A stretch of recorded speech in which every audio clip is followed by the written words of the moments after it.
Hello, Sweb. You're right. Yes, I'm all right. Good. Yes. Just opening them up. Okay.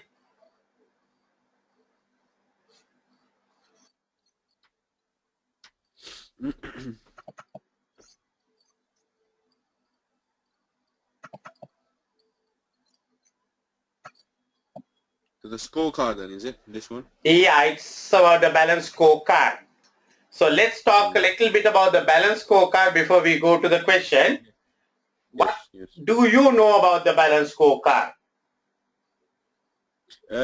Is it just to put a certain measures on the scorecard and then you try and achieve those targets by the certain period? Yeah, basically, if you look at 30 years back, the business, all the time our objective, our target was something financial, right? So we were talking about the return on capital, we were talking about the revenue, we were talking about the profit before tax, interest, all that kind of thing. At the board meeting, every decision was based on financial targets.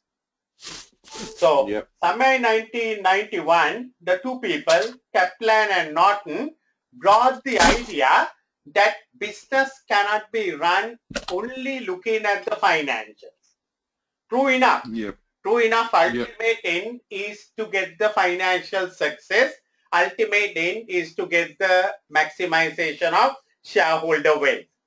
But what they said was, if you just, traditionally, it was always financial. Right? And the financial measures relate to the past. It's always about the past. What happened. So we looked at the figures. We say, okay, we have achieved a return on capital of 20%. We have achieved a growth of 5% on revenue. All that kind of thing. Right? But there are many other things that make a success of a business. What they said was, just like a plane, you cannot, fly a plane looking just at the fuel gauge. You have to look at many other aspects if you want to fly a plane. Similarly, what they said was, a business cannot be just looked only from a financial point of view. We have to look at many intangibles. The main intangible was the customer satisfaction. Right? If the customers are not satisfied, you might achieve financial success in the short run, but it may not be sustainable. Similarly, employees. If the employees are not properly looked after, paid, cared for, their health and safety is not properly looked after, you might exploit them on the short run, but you may not be able to sustain it on the long run. So simply in somewhere 1991, these two people introduced something called balance scorecard, which they said should measure the company's or business success from non-financial measures also. Remember, we are not going to ignore the financials, but we want to see from non-financial measures also. Because basically it was believed if the customers are not satisfied, the business will not last for long. And what will be the end result? You will not achieve financial success, isn't it? If your employees are not satisfied, if your employees are not fully trained for the business, the employees may not be able to give that good customer satisfaction, and finally the business may fall.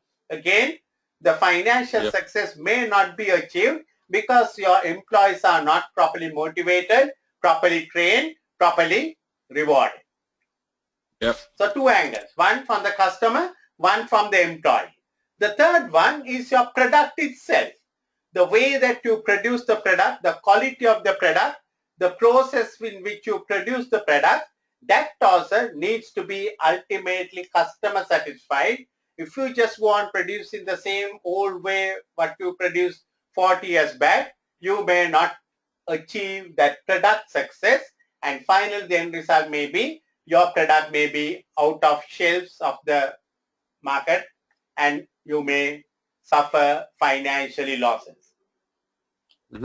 So the idea was you must have a balanced approach. Look at financial as well as non-financial. Look at a balanced approach, and that is what we call the balanced scorecard approach. So somewhere in 1996 they introduced 4 perspectives, and in 1991 they introduced, and in 1996 the question was asked, is this 4 enough? So what are the 4? Number 1, customer perspective. Yep. I want you to note down customer perspective. That is simply how much the customer is satisfied. Yep. Second one, internal business perspectives. Internal business process perspective. Internal business. Internal business process, PROCESS, perspective. It's all about the quality of the product, new products being introduced into the market, that kind of a thing. Norton Tesla scorecard, yeah? Yeah, that's correct. The third one is the learning and growth perspective. It is all about the employees, employee satisfaction, employee retention, etc., etc. Learning and growth perspective. Learning and growth. Learning and growth. Finally, the fourth, but not the least, the financial perspective. Financial perspective.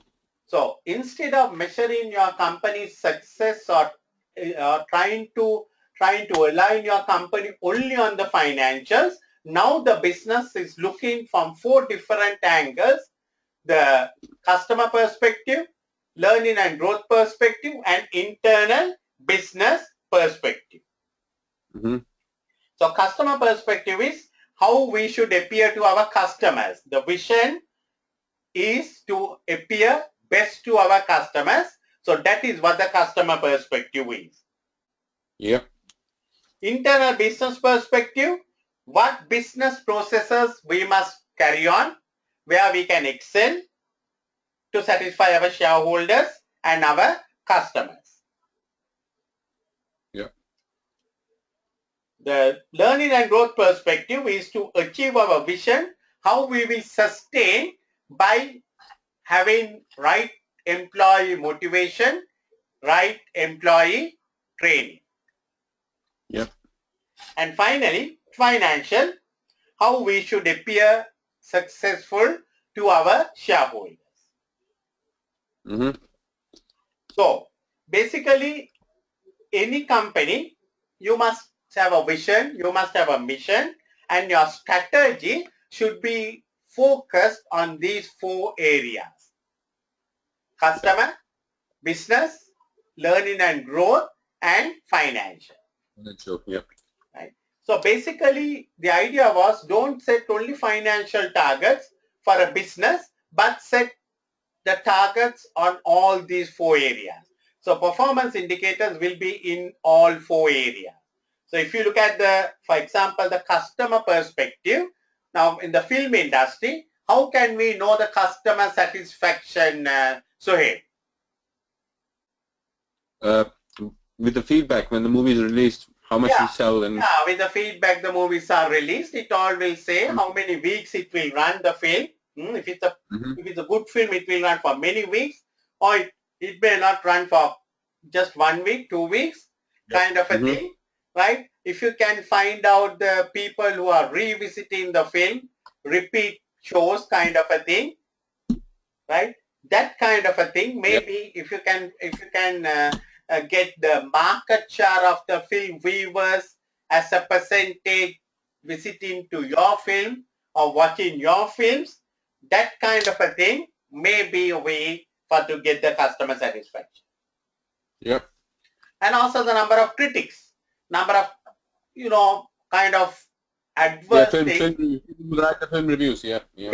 That also can be kind of a measure, because if you had last film, if you had 100 critics and this time if you had 200 critics, that means something is wrong with your film. So it's all about the customer retention. It's all about customer satisfaction. It's all about customer acquisition. It's all about the market share. So you probably want to set certain targets before a film is released. We must achieve so much. We must sell 1 million tickets. That is our target. 1 million viewers. We want to have 20% going for a repeat show. We want to have extra 10% over last film for this film. So set people up. came to see the last one. Pardon?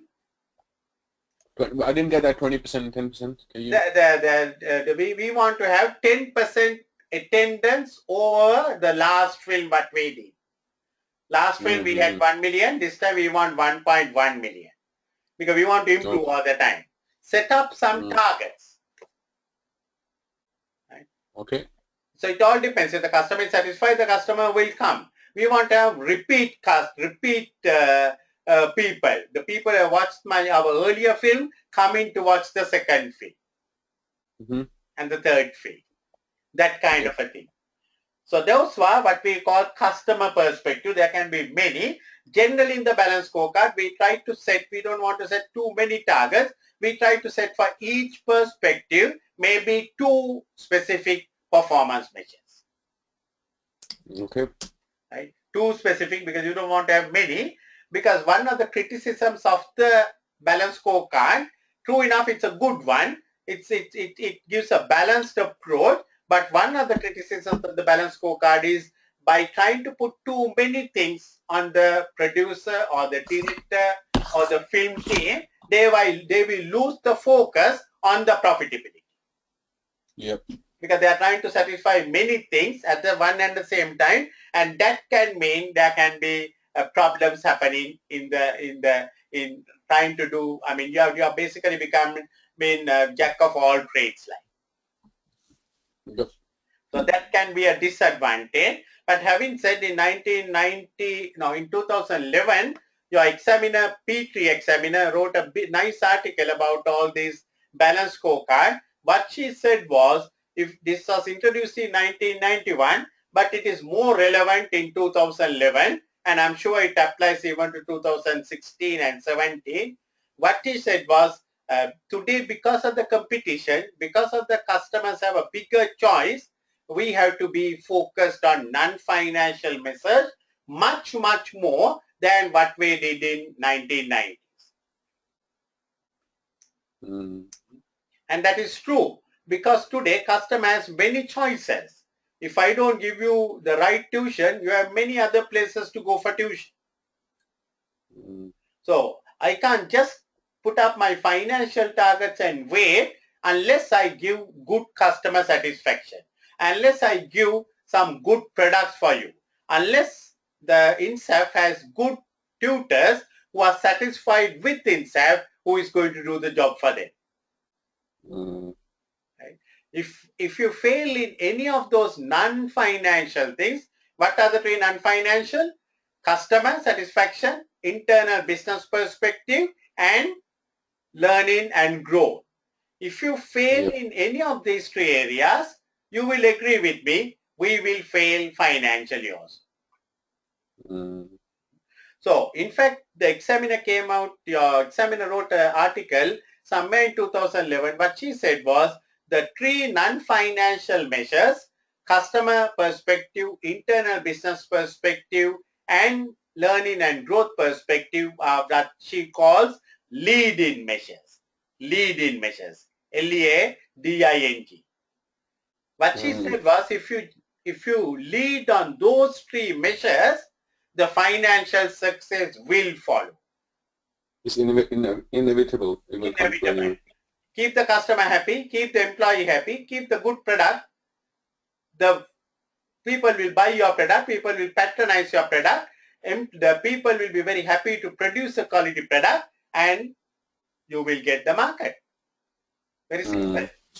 So basically she said the non-financial three measures are what we call lead-in measures, and financial success will follow, and it was called lag-in measure. L-A-G-G-I-N-G. Lag-in measure. Financial success will just follow. The time that we were doing business in 1980s, it was the other way about. We were not bothered too much about the customer. We were not bothered too much about the employees. We were not bothered even about the product, because we can sell the same old product, same old wrapper, same old way. We can exploit the employees. We don't need to worry about the customer because the market was very limited. Market did not have too many access like what we have today, because today you don't need to wait for the bill and film. You can watch any film all over the country, all over the world by downloading a film. Because of the globalization, because of the information technology that is available, the customers have a bigger choice today. You in UK, I am in Sri Lanka, we can do a tuition session online. Which would have been a laughing matter if we had told this about 15 years back. That's true, yeah. So, I remember when I started somewhere in 2007 or 2008, when I started with INSEF, I was one of the first to start with this online thing. People laughed at me. People said, how come you can do this kind of a thing? Right? So, but today, almost everyone, including Sima, has gone online. So, you can see the changes that has happened, and because of the information technology, because of the transparency, because of the globalization, today you just go to eBay and you can buy anything, whatever you want, from any part of the world. Yep. You are not restricted to buy it from UK supermarket. You can buy it anywhere. Everything is available online. You can buy anything and everything online. So, because of that one, today, you need to be focused on customer satisfaction. You need to have your products. You can see the products getting changed. They are changing the brands. They are changing the packaging. They are changing the inner contents, everything. People are becoming more health conscious with the food. People want more, low fat, non-fat, all that kind of a thing, low sugar, all sorts of things are being, diet Coca-Cola, everything is being introduced because the customer has such a big choice. And the employee is also not the same employee what we had in 1970s. The young talented employees, the educated people, the young educated crowd, they don't want just to work for a salary. They want much more bigger challenges.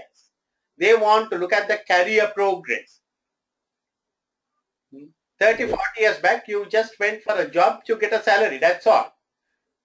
You might do the same job for next 25 years till you retire. You will do the same job and retire. But today, that's not the scenario. You want training. You want to improve knowledge. During our time, if you had CIMA, that was more than enough. But today, they are doing CIMA, MBA, all that, various exams are being done because they know they need to have more knowledge, more qualifications, etc., etc. Yeah, that's true.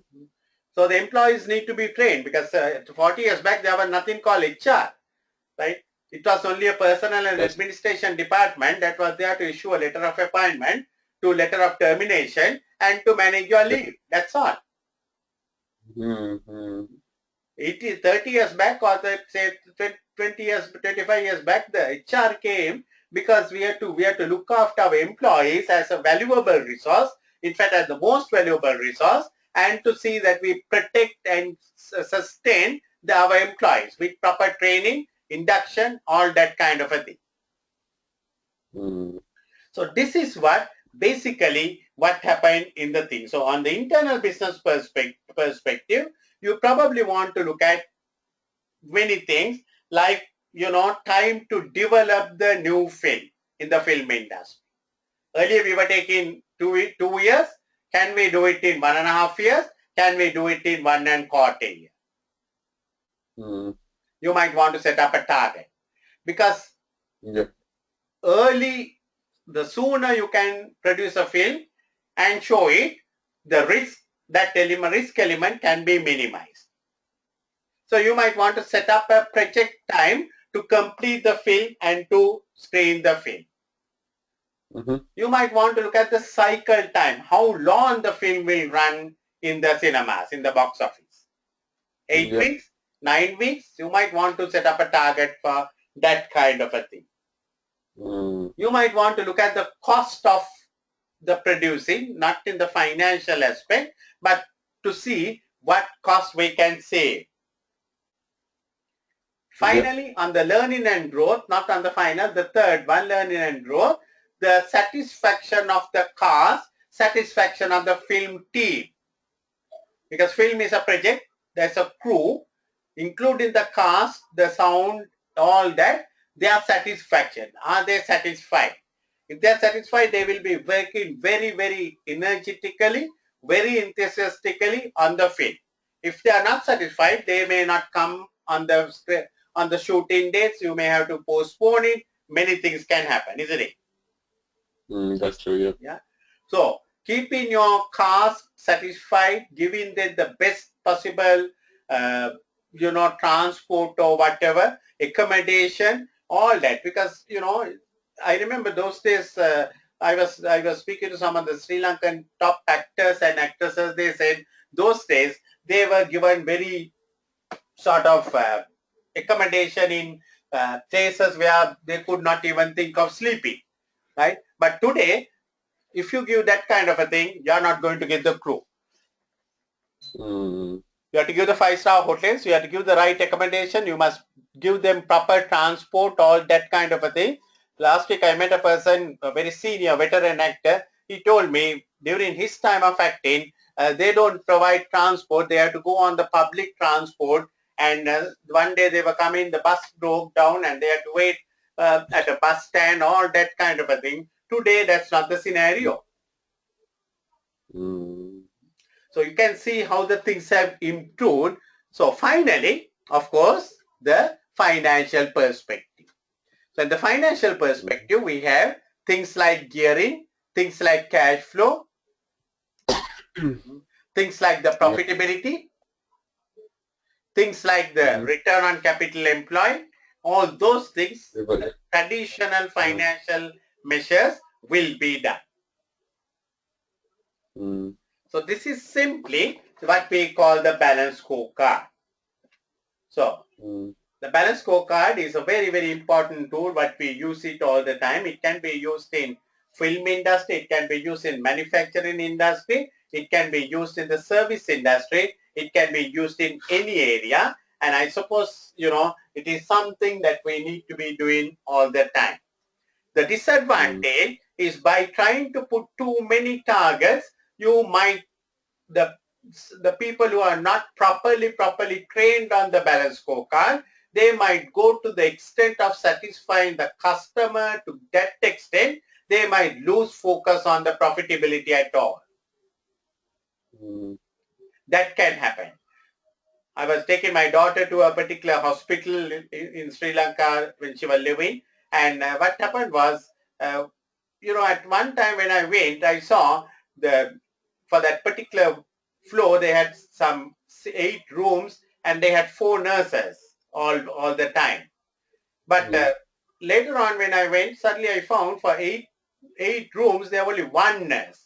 So I asked them what happened. They said, no, they are trying to reduce the cost and they are trying to cut down on the service part. So I spoke to the CEO and I said, you are doing a very crazy thing. If you try to do this kind of a thing, very soon patients will not come to your hospital. Because one nurse had to handle 8 patients at a time. The bell was ringing here and there. She was going up and down, and she also could not focus on one particular patient, and her mind was running up and down, and probably she will give the wrong injection to the wrong patient. Later on, they realized what I said and they increased the staff, and because otherwise they were losing the market share, they were losing the paper. Opposite also can happen. You can go on improving the customer service to that extent. The customers are super satisfied, but you may not have any profit. You may not have any profit because all the profits are spent on the employees' salaries and everything. Employees are satisfied, customers are satisfied, product is good, but the shareholders may not be satisfied because they may not have any profit. So you have to balance it. So this is what the present board of directors have to do in any organization to adopt a balanced scorecard. I see. So let's look at what this question is all about now. Remember, we discussed this area. Yesterday we had this TV documentary coming up, and today it's about you remember that Stan was involved in some crazy thing, and there was a problem, and we were talking about it, the TV documentary. Now 3 weeks have passed since the TV documentary. You remember the TV documentary was very, very harsh on our company, Maintain, and our producer was somewhat caught in the act of saying that he's not bothered about the actress, but he was more concerned about the Stan, the man, and here everything was very, very clear on the video, right? So finally what they have done is they have decided to stop the production until they find a new actor for the main role. So most likely they would have discussed the matter with Stan. Stan would have definitely told something, he can't get away. And maybe here they have decided finally, let's forget about the Stan. And now they have to stop the film. They have to find another new person. Remember, 45% of the film is already done. Right? So here receive the following email from your finance director. I need your advice.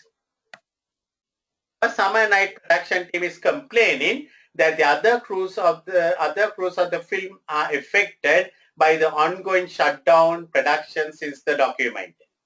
So there was a problem between this Stan and Anita, and the company has now decided to stop the production. So in a film, it's not only Stan and Anita, there are many other people in the film crew. The other cast, right? All the other people are there. I have forwarded just one email to you, which are a typical of the comments that I've been getting. We need to decide on the following. So the reference material is one email, but you have to remember it's not the only email. There are many emails that is getting on the similar lines. Should we pay them some incentives even though there is no production just now, on the grounds that production shutdown is beyond the control of Summer Night production team? Assuming that we decide to do so, how should we be setting on the quantum of the incentive to be paid? Looking forward beyond the present concern about the documentary, should we consider linking the production team's bonus to a balanced scorecard approach? What would be the implications of that be? What target should be set on a balanced scorecard approach? So these are your 3 tasks. So again, there are 3 tasks for you. First of all, whether we should pay an incentive, right? Then if we decide to pay the incentive, the kind of quantum we should be paying, what is the guideline? Then the third one, having looked at this one, we saw a problem in our company. Our main actor was, trying to do something crazy with our co-star. So how to avoid that kind of a thing? What kind of target should be set? And they are thinking about putting up a balanced scorecard. And if that is the case, what are the implications and what target should be set?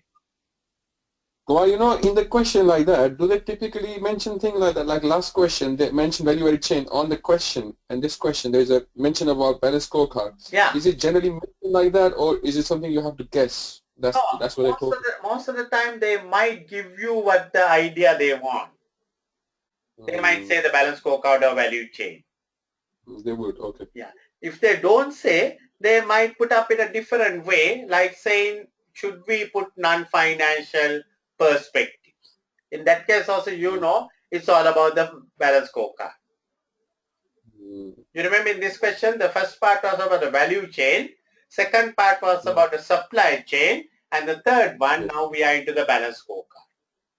Yep. So through these mocks, we are covering up many of the theory areas also. Otherwise, we would have to do a complete section on that one. But we don't need to do. We can cover it up on this one. Yeah. It's better like this because we're talking about real life scenarios. Yeah, these are real life scenarios. So let's look at what the reference material. So remember, many people have written to Isabella, and this is one of those typical things written by Shadrin White, crew member Summer Night. Right? So she's writing, "Hello Isabella, I have signed a contract with Mentine to act in the film Summer Night. During the past, it has been a regular practice of Mentine to pay an incentive for early completion of films." So this has been the practice.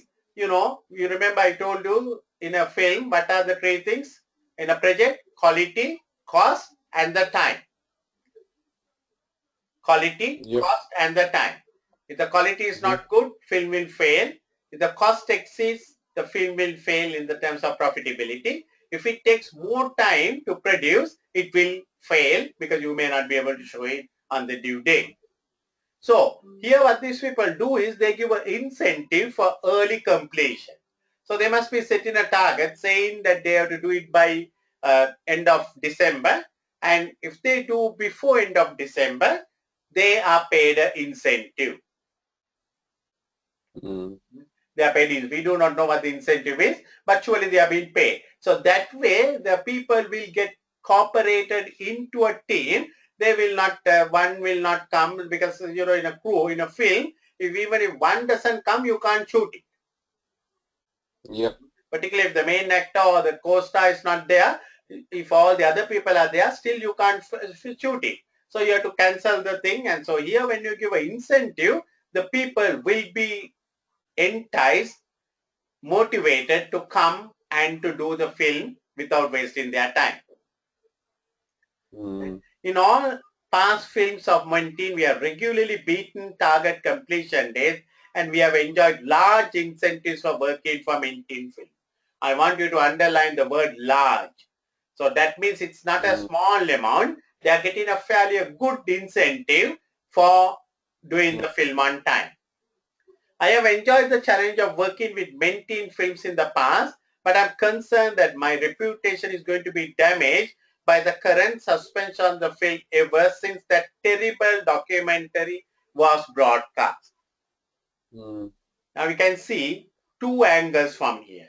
One is about the incentive. Other thing, this girl is also worried about her reputation because the film, the documentary said that, you know, that man trying to do something with the co-star, Anita, right? That was what was videoed. But the people might think even Shadrin White is involved in, you know, this kind of a thing because Stan is famous for, notorious for this kind of act. So her reputation is, so this is a very serious thing. People may not want to come for any Mentine films if they are going to have Stan acting as the in the main cast. So I think it's a good thing what they have done to suspend the film from that angle, from the sustainability point of view, isn't it? Yep. It's a good thing because otherwise, now you can see this girl, Shadrin White, is also talking about her own reputation. Because we saw Anita being abused, but not that man did not record everything. Maybe the next day it would have been this girl. So the people might have a lot of suspicion. Yeah, lot of talk about, you know, Shadrin acting in the film with Stan. As an actress of this film, I have received the contract fee and the incentive bonus for early completion. I received the contract fee and the incentive. I've been always received the maximum bonus in the past for Mentine films, but I'm unlikely to receive any incentive for Summer Night. Film was suspended 3 weeks back while we were on production. Incentive is a significant part of my income. Now that is a very important one. It's not just a little amount, it's a big part of her income and almost double due to this incentive. So the incentive must be a very big one. This year, It is clearly not going to happen with Summer Night, and unlikely it will happen for the remainder of 2017, as the company had decided to suspend all films where Stan was expected to play the main cast, and most films of Stan I to play a role. So all the films will come to a halt, and therefore nothing will get completed on time or before time, and that means the crew will not get any incentives.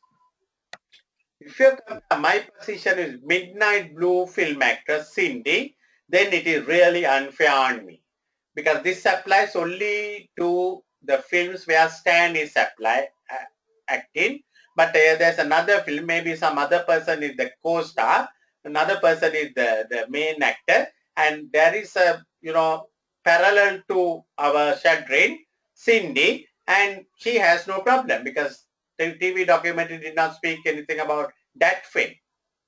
They did not have to shut down because they were not affected by the documentary. Our incentives are based on early completion and profitability. Now that's another one. The incentive what they get is based on early completion and the profitability. And this film, we have a huge loss. We will have a huge loss because we have to spend heavily on the actor who will replace Stan. Remember, Stan was one of the cheaper guys because of his low popularity. So now when we get a better actor, we have to start from the scratch. So everything what we had done with Stan need to be redone. That means it's going to extra cost you, and all that means finally the film may end up with a loss. So they may not get any incentive at all. So can you see the scenario now? Scenario is one, this is one email. There are many emails like this. So the company cannot just ignore these things. So they have to do something about it. So what is their request? So they basically, they don't talk about a request. Shadrin is explaining what she's going to lose. And Isabella is asking you, should we pay them some incentive? Should we pay some incentive even though there is no production just now because it was shut down beyond the control of Summer Night production? What do you think? We will have to. We will have to, yeah. We have to pay. Keep the employees in. We will have to keep them, give them something to keep them, employed for the time being, and until we hire a new actor. We'll have to do something, because she's saying it's like salary seems like incentive based. It's not. It's like a bonus based. Right. That's a good point you got up here. Yeah, salary is based. Salary is a combination of salary plus incentive. Yeah. Exactly. It's like a marketing people salary. So we have a basic bonus, basic salary, and then the rest is based on how much you sell. Correct. Salespeople. So we will have to give something to keep these people, because it's not, they feel directly affected by something which they're not responsible for. I mean, they're not responsible for his transaction, but they directly feel affected by his actions. So it would be only reasonable to very good. What you are doing is what you are talking. Now, when you want to take a decision at a board level, so you have to look at the pros and cons of doing a thing like this. We always like to think, yes, we must pay. But what are the other side? What are the negative sides? So we have to, in a board meeting, when you want to discuss, yes, we see a case for it, right? There is no doubt. We see a case for it that we have to pay some kind of a thing. But having said that one, we might want to, put up on the negative side also certain things. That's true.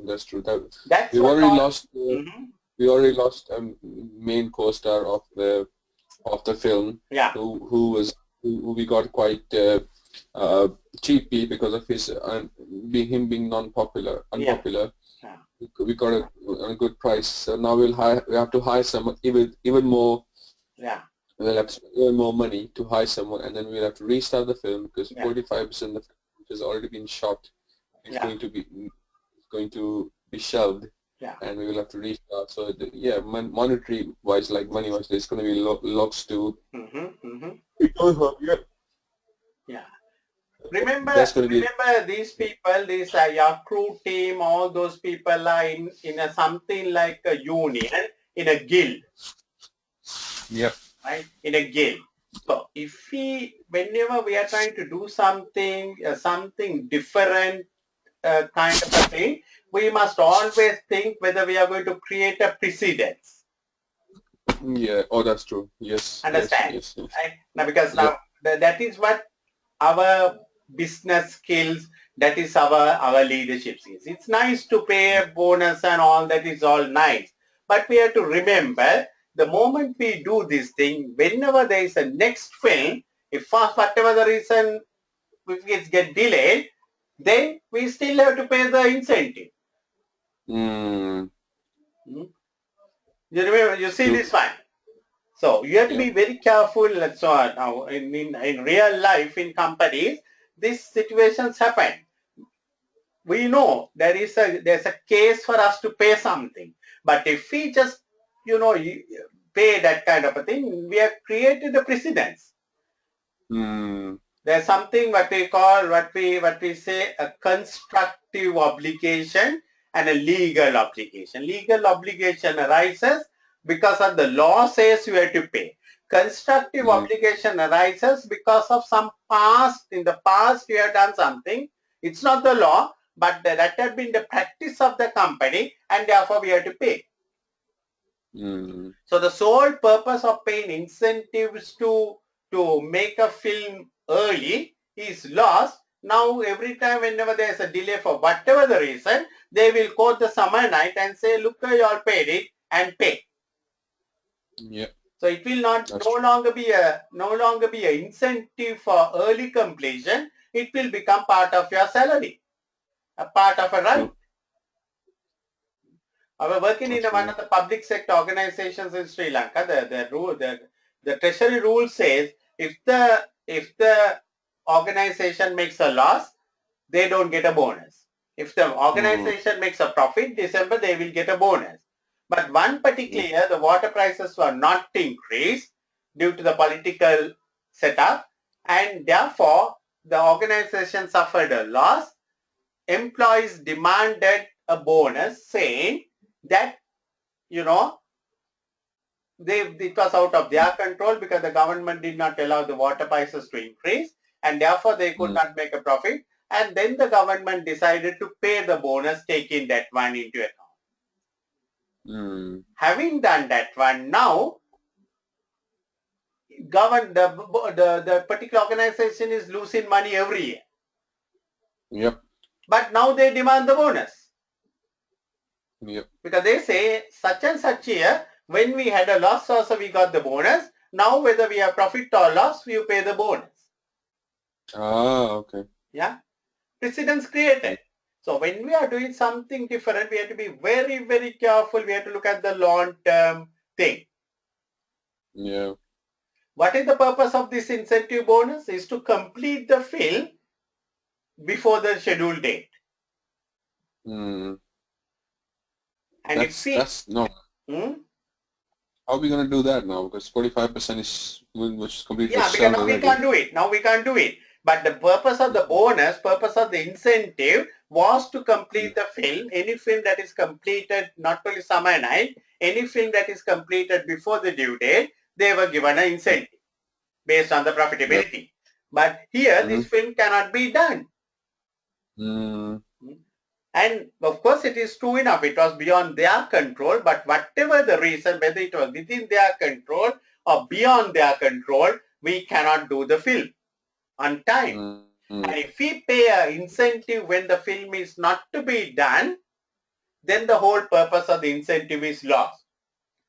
There may be many other films in the later on the pipeline. For many reasons, they may not be able to do it, complete it. But if we give the precedence and pay an incentive, they will demand for that incentive for every film, irrespective of whether it is done on time or not. Got the point? So we have to be very careful. Initially, yes, it will come, but we have to put a stop and say, hey, if you pay, what are the complications that are going to happen? True. Right. Don't want to set up a precedence. Yeah. And also we have to understand, as you rightly said, this film is going to end up with a loss because we have to pay again for the new vector. We have to start from the scratch, and it is going to end up with a loss. And it's true enough for the cars who are dependent on a very significant kind of a incentive. This will be a bit of a suffering for them. Right? But we have to understand we all work on a team basis, and when the project itself is a loss, we should be able to make certain sacrifices. Yeah. Right? So because of that, it's not advisable for us to pay the full incentive what we would have normally paid under normal circumstances. Definitely. That's my recommendation. Right? Even though you thought it should be paid, when you really look at from an organization's point of view, from a long-term perspective, I think that is how you will agree with me. But just to keep them motivated, we may want to give them a very token kind of a payment in lieu of a full bonus. Token payment in appreciation of their patience, in appreciation of their tolerance, we might want to pay them a token bonus. So not a bonus, it's kind of a token amount, not a bonus, a token amount. Token what? Yeah. Token what? Sorry. Token amount. No, amount. Yeah. Yeah. Not a bonus. We should not call it a bonus because bonus is paid generally out of profit. When we are just going to pay something just to appreciate their patience, their tolerance, that kind of a thing. But we should never pay an incentive when the work is not completed on time. So perhaps we could compromise by paying a token amount in lieu of a full incentive. Yep. So that's the answer I will give for my first part of the thing. And even for the second part. Assuming that we decide to show how we should be setting on the quantum of incentive to be paid. So what we will say is we should not pay an incentive, but as an appreciation, and considering that what they are going to forego, we will pay them a token kind of a amount as appreciation of their risk. Right? So that's basically as far as the immediate two issues are concerned. Now, the third part is not really looking at this film, but going beyond the present concern. So it's all about the long-term question.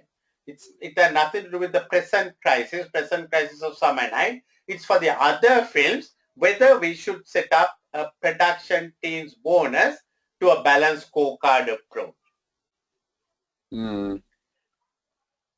So the first question, the answer would be yes, we have to pay them something, but it's not going to be. No, we will say no, we should not pay for these reasons.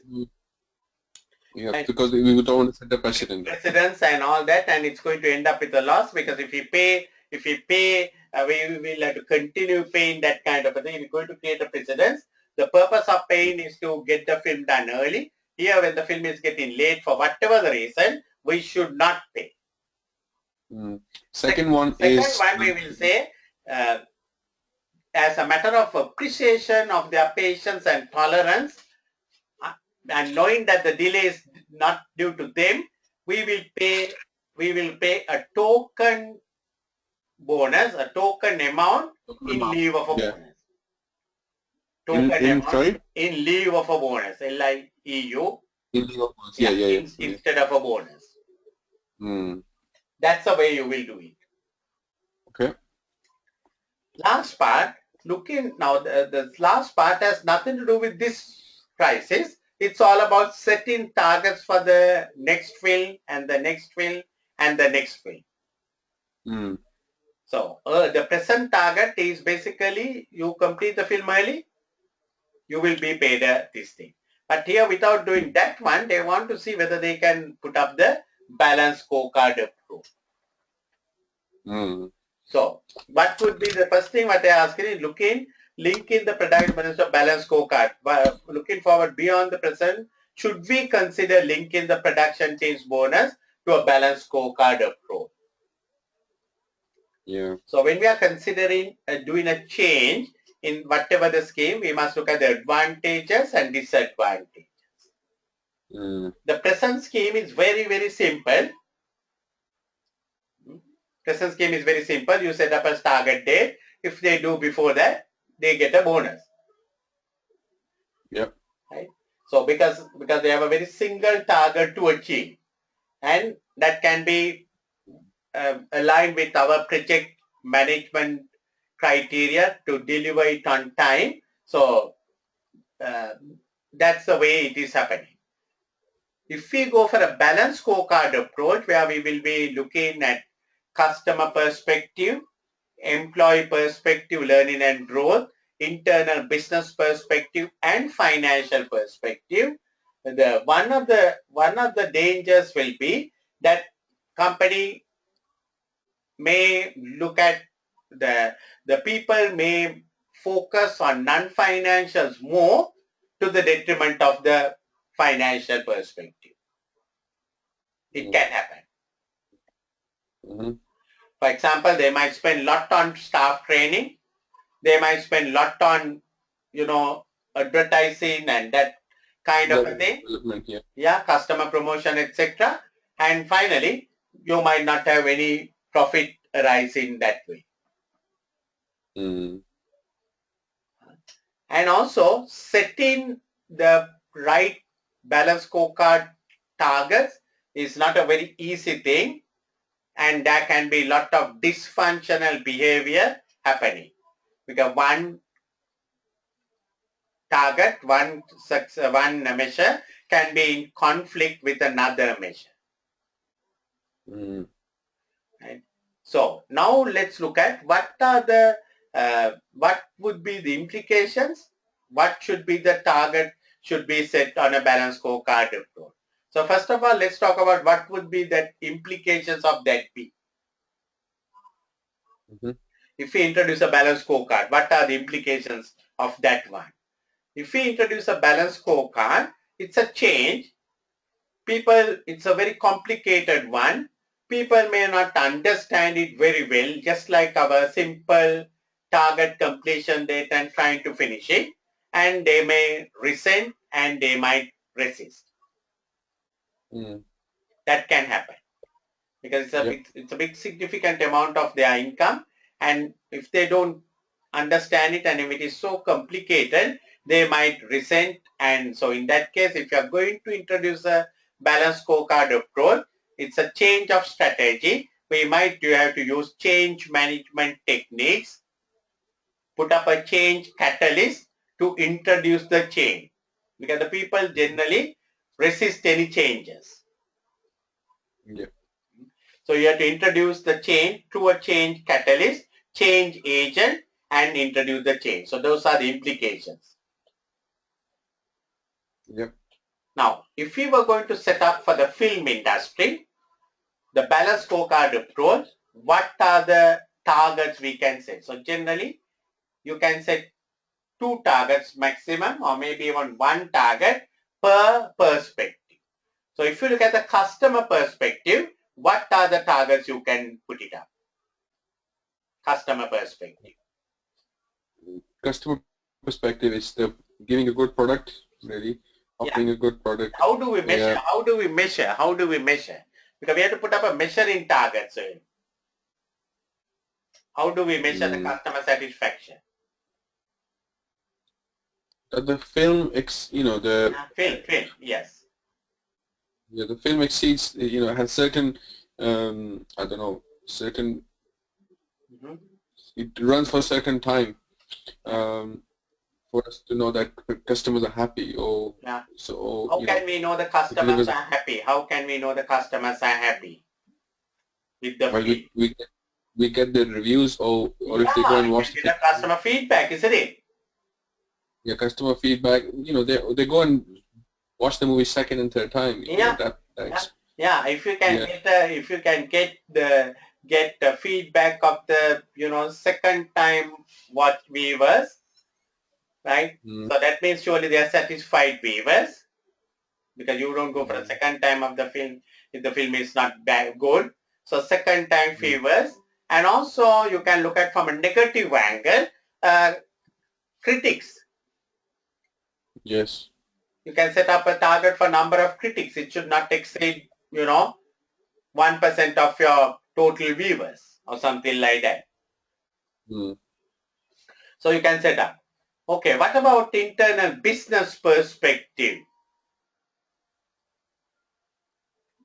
The business, the process, or the film itself. It should deliver profits, and that's financial. That is financial. That will be financial. But we are looking at the non-financial. What can be? So you can well, if it's completed on time and it deliver the results. Because if we can put up a target completion time. So now all this time they were only mentioning on that one. No? So here we are going to have other things also along with that one, target completion time. Yeah. So that's a good measurement, target completion time. Then about the also the employees as well. Like, if make sure the employees are happy. Like, does that HR comes in perspective, and Now here the employees are the crew. Yes, the crew. So the crew is the crew. So here we can avoid that situation what we had with our stand. If there was a kind of a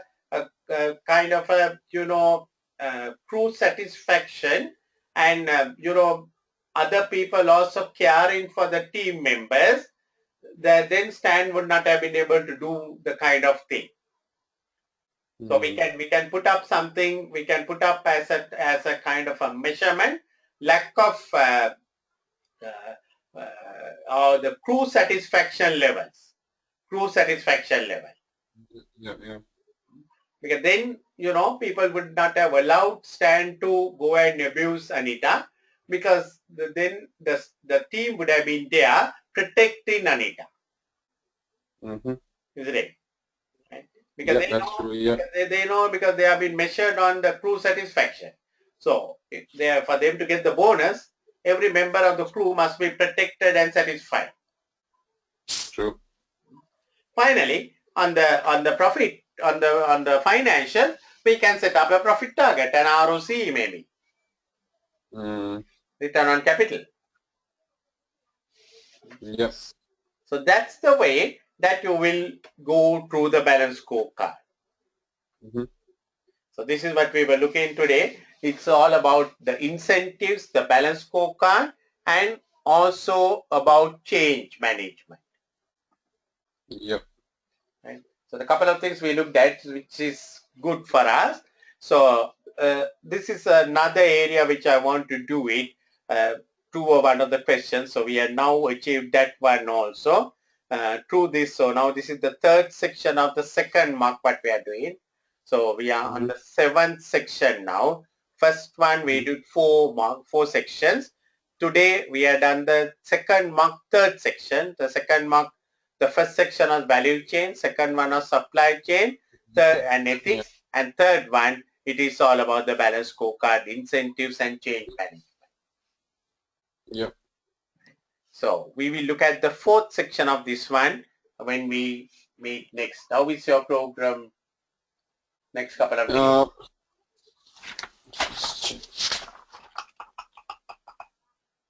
And so we've done that 4 p.m. 4 p.m. We've done that, yeah. Off tomorrow, Thursday. Yeah, Thursday should be all right by me. 6 p.m. Thursday 6 should be all right. Yeah, Thursday is all right. Yeah. And then Saturday 4. Saturday, just a Saturday. No, Saturday I'm booked at 4. Saturday is alright. Saturday 4. Yes, please. Yeah, Saturday 4 is alright. Yeah, we can keep those two for the moment. Yeah, that's the, yeah. Let's keep, so Thursday 6 and Saturday 4. Yep. Yeah, we'll keep those two for the moment. Yeah, 29th and 31st. Yeah. Yep. Okay, so I'll see you on 29th at 6 o'clock. Brilliant. Thanks, Umar. Thank you. Okay, take care. Have a great day. Thank you. Bye.